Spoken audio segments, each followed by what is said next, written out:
So with the introduction of the Sony ZV-E1, it's getting harder and harder to choose the right camera body, but it all depends upon your needs. So we want to take a look at what I believe started it all with a7 IV, the Sony a7R5, and the Sony ZV-E1.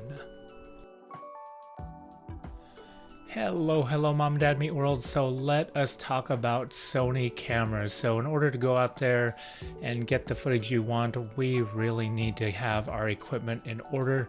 And so one of the things that I use often is my Sony a7 IV camera. That is what we use on our YouTube channel for just about everything. So Sony has actually just introduced a brand new camera, the Sony ZV-E1, ZV-E1. It is a new Sony Alpha camera line. It is part of their vlogging series, I believe, and I think it is a very good camera without actually reviewing it, without actually seeing it, other than all the other YouTube reviews that you have seen all alongside with me. So let's go back to where it all began. I want to go back to what I think started it all, and that is the Sony a7 IV. It is right here. This is our primary shooter. So I've got the 28mm lens here with a 21mm ultra wide angle adapter right here. That is this front part. And this is primarily what we shoot with. We had got this in early 2022, and I think this camera right here is what started it all as far as what came after the Sony a7 Mark III.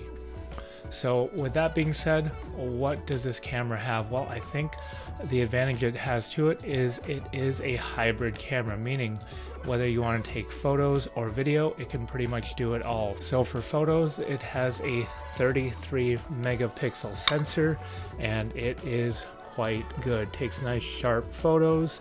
And as far as video goes, you've got 4K 24 frames per second no crop, or you've got 4K 60 frames per second but at a 1.5 times crop, hence why I have this particular adapter on this camera, because I do shoot vlog style travel, food, and just out and about videos, and so I like a little bit of that slow-mo footage if we can get it.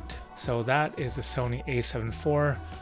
Needless to say, this and all the other cameras shoot 10-bit 422, which is what we shoot in also. And the next camera in this lineup, and I have to put it on here even though it's going to be on the bit more expensive side, I do absolutely love the artificial intelligence, the AI subject tracking, whether it be human, bird, animal, plane, car, whatever it may be, it's got it.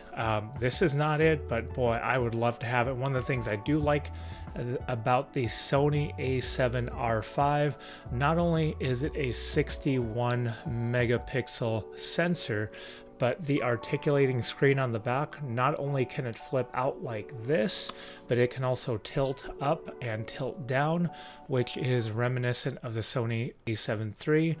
But again, 61 megapixels, it can shoot 4K 24 and 4K 60, although 4K 60 again does come at a crop. But the big standout features with that one are that ultra versatile tilt and rotating LCD, along with that 61 megapixel sensor, and that's AI, artificial intelligence smart subject detection. Which leads us to the third camera, which has not yet been introduced to the general public. It's going to be the Alpha ZV-E1, the ZV-E1, and that will not actually have an optical viewfinder, but it will have the rotating flip out LCD screen, and it also has 4K 24 and 4K 60 with absolutely no crop. So I would think the ZV-E1 is a lot like an A7C, the A7S III, and the ZV-E10 all rolled into one, complete with that Sony A7S III sensor, and that sensor is a 12 megapixel sensor, so you're going to have very low rolling shutter for any of those sports or fast action shots. But I forgot to mention one thing, that ZV-E1 also has that AI smart subject detection, which again can detect human, bird, plane, car, etc., all built into that particular camera. And I think between that and the 4K 60, that is going to be pretty much a video shooter's dream. It's going to be a vlogger's dream because it's going to be very light. But again, what you are missing, you're missing out on that either 33 or 61 megapixel sensor. You've got a 12 megapixel sensor for your photos. But again, you've got 4K uncropped 60 frames per second, which I am most excited about.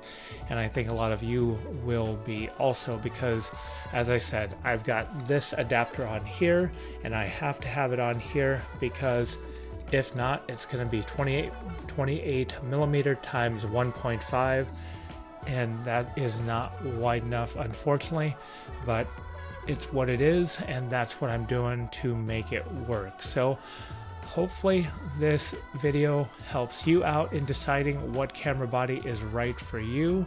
And again, I would really like that ZV-E1 just to not have to go out there and hunt for a 16 to 35 or a 17 to 28 Tamron ultra wide to use on this particular camera body, again with a 1.5 times crop. Again, that's the Sony a7 IV 4K 60 at 1.5 times crop, the a7R5 4K 60 1.25 times crop, and the ZV-E1 no crop at 4K 60. So short and sweet. Hopefully this video was helpful to you, and if it was, or you just liked it, please like and subscribe. It really helps out our channel, and until the next time, thank you.